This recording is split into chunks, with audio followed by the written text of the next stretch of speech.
Hello and welcome, child of God. I would like to share with you an experience I had this morning on my way to work. I took the train and I met a colleague in the train. So we sat and we were talking. And then we got to one of the stops. There's this blind lady that walked in. She had a braille that helped her to find a seat. And so she tried to sit on other seats, but the seats were occupied and people would stand up for her to sit. But then the moment she feels an obstacle from the braille that signals, she will just move to another place. So finally, she found a spot next to where my colleague and I were sitting. And she sat with us. And the moment that lady sat, she brought out her phone, just like every other person that was on that train, and began to listen to messages. So the AI was speaking, I think reading out the messages to her, and she would type in her responses. Child of God, the Spirit of God began to minister to me at that very moment. Look at your life. Yes, you might complain that you don't have this, you don't have that. You are not here, you are not there yet. But look at this lady. She is blind. Her world is limited to what the braille can help her identify. She can't see people.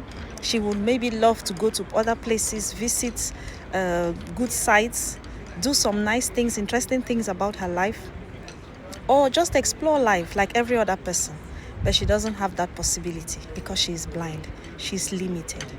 And the Spirit of God began to tell me, we should be grateful.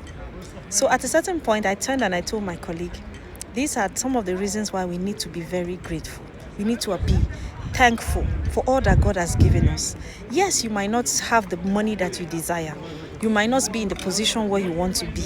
You might not be living in your dream house. You might not be in your dream country yet.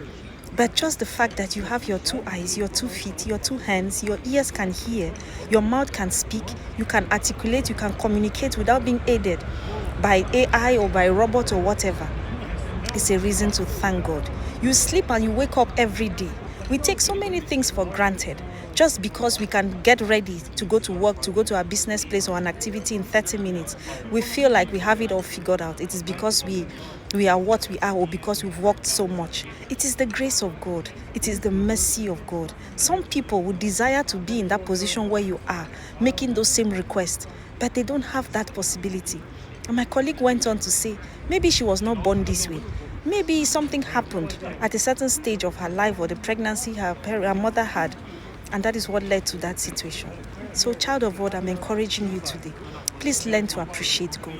Please learn to be grateful, even for the little things, even for the fact that you feel like going somewhere, you can get up and go. Thank God.